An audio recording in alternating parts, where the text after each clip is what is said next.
सत्संग में भेजा जाता है घर की माताओं को, बहनों को, बच्चों को, कि बाहर वाले का प्रभाव अधिक पड़ेगा। हो सकता है कि हमारे जीवन निकल गया समझाते समझाते, ऐसा मत करो, ऐसा मत करो, ना जी ना, मैं तो ऐसा ही करूंगी।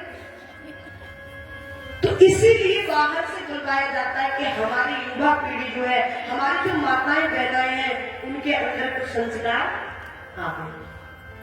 अब ऐसी झांकी को यदि देखेंगे तो संस्कार जागेंगे, इसीलिए बस एक ही निवेदन है। मैं ये नहीं कहती कथा खूब सुनो, सत्संग करो, खूब आनंद लो, बस पर सावधान रहो कि कहीं हमसे धर्म करते करते करते करते किंचित मात्र भी अधर्म की ओर हम ना बढ़ जाए। यदि हम धर्म करते करते थोड़ा भी मार्ग भटक गए तो समझो हमारा वो धर्म करना व्यर्थ है, ये समझो। बाकी बिहारी लाल की जय। किसी कथा ध्यान से सुनेंगे। कौन थी? चिड़िया। तो चिड़िया कहाँ रहती थी? जंगल में। कहाँ रहती थी? जंगल में। और चिड़िया जंगल में रहती थी। एक दिन क्या हुआ कि उस जंगल में भयानक आग लगी। जब आग लगी तो जितने और भी जीव जंतु पशु पक्षी रहते थे उसमें जंगल में, तो सब उस जंगल को छोड़ छोड़ करके भागने लगे, क्योंकि आग लगी, डर था हम भी जल करके मर जाएंगे। तो सब भागने लगे इधर उधर। लेकिन वो जो चिड़िया थी ना, वो नहीं भागी। उसने क्या किया, जब आग को बढ़ते हुए देखा, आग तो विस्तार रूप ले रही थी, अपना रूप को बढ़ा रही, तो उस चिड़िया ने क्या किया कि पास में देखा एक तालाब था, सरोवर, नदी थी। उस नदी में जाती, चोंच भर पानी लाती और लाकर के जब तक वहां आती तो एक बूंद रह जाता, डालती और फिर भाग जाती, फिर लाती, फिर डालती, फिर भाग जाती।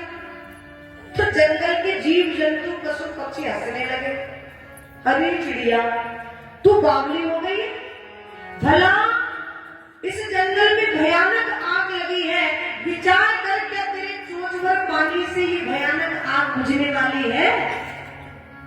जो तू बावली हो गई, लगातार श्रम कर रही है। उस चिड़िया ने जवाब दिया, हाँ मैं जानती हूँ कि मेरी चोंच भर पानी से ये आग बुझने वाली, मैं जानती हूँ कि मेरी चोंच भर पानी से ये भयानक जंगल की आग शांत होने वाली नहीं है, पर मैं ये भी जानती हूँ कि जिस दिन इस जंगल का इतिहास लिखा जाएगा तो मेरा नाम आग बुझाने वालों में से होगा, आग लगाने वालों में से, समझ रहे हैं ना? आग लगाने वालों में किसमें आएगा? आग बुझाने में। तो मेरा कहने का मतलब समझे, यदि ऐसा कहीं कृत्य होता हुआ भी देखते हो तो यदि बोलने की सामर्थ्य शक्ति है तो वहां बोली, और नहीं है तो चुपचाप उठ करके अपने घर अपने नेत्रों से मत देखो।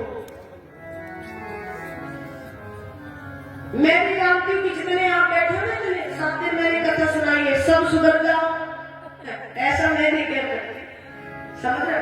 आप लोगों पर कुछ प्रभाव पड़े मैं कह नहीं सकती, पर मेरा नाम भी आग बुझाने वालों में से होगा, लगाने वालों में से, इतना सब विश्वास है।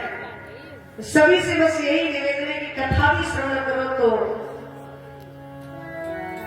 ऐसे भाव से कि हमारा कल्याण हो।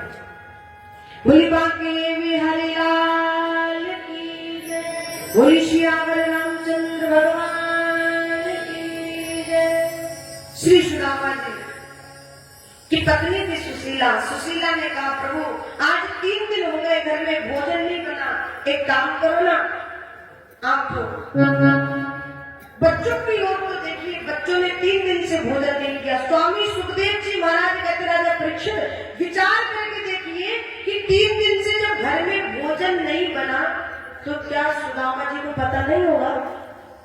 जब 3 दिन से घर में नहीं बना तो उन्होंने क्या पाया?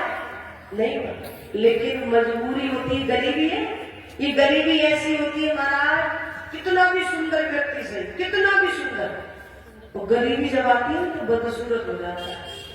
और अमीरी कितना भी बेकार व्यक्ति सही, जब पैसा आ जाता है ना, है?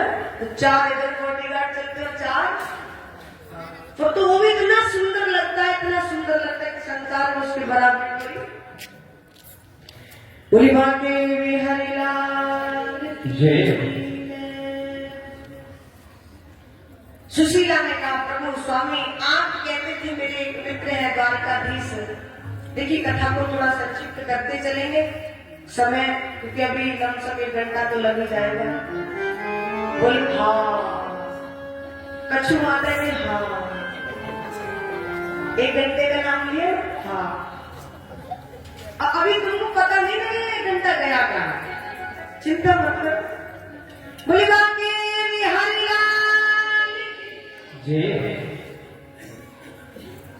बोले कृष्ण कन्हैया लाल की जय। और आप लोग ये सोचो कि आज तुम उठ के चल जाओ तो जाने वाले नहीं, क्योंकि ठाकुर जी ने पकड़ रखा है, चुंबक लगा रखी है और तुम में से किसी की सामने उठकर चले जाओ। जा सकते हो, आज भी जा सकते, वैसे तो जा सकते पर आज, क्योंकि आज ठाकुर जी ने तुमको पकड़ रखा है, मैंने नहीं ठाकुर जी ने। बोली बाके बिहारी लाल की जय। स्वामी आप अपने मित्र के यहाँ चले जाओ द्वारकाधीश के यहाँ। सुशीला तुम ऐसा कहना चाहती है कि मैं द्वारकाधीश के पास जाकर ये कहूँ कि मेरे पास धन नहीं है, मेरे घर खाने को नहीं है, तो आप मैं मांगूंगा नहीं, मैं नहीं जाऊंगा। नहीं स्वामी मैं ऐसा भाव नहीं रखती, मैं तो केवल इतना कहती हूँ कि आप द्वारकाधीश के पास चले जाओ। आपको बस मैं केवल दर्शन के लिए भेज रही हूँ, मैं कुछ कहने के लिए नहीं। स्वामी सुखदेव जी महाराज कहते राजा परीक्षित पत्नी वही है जो अपने पति को भगवान से मिलने का मार्ग बताए, वो पत्नी नहीं है। देवी जी आज हम कथा में जाओ, हाँ आज कहाँ जाओ, कल चलेंगे लास्ट वाले दिन, समझ रहे? पति क्या कह रहे हैं, हम कथा सुनकर प्यार को बनते ना, लास्ट वाले दिन चलेंगे अपन। वो पत्नी नहीं है, पत्नी कौन है, जो अपने पति को भगवत मार्ग की प्राप्ति करा दे, वो कौन है, पत्नी। बोली बाके बिहारी लाल की जय। आज श्री सुदामा जी द्वारकाधीश से मिलने के लिए जाते हैं। अब कुछ भेंट में नहीं था, तो सुशीला मैया ने क्या किया कि 3-4 घरों से एक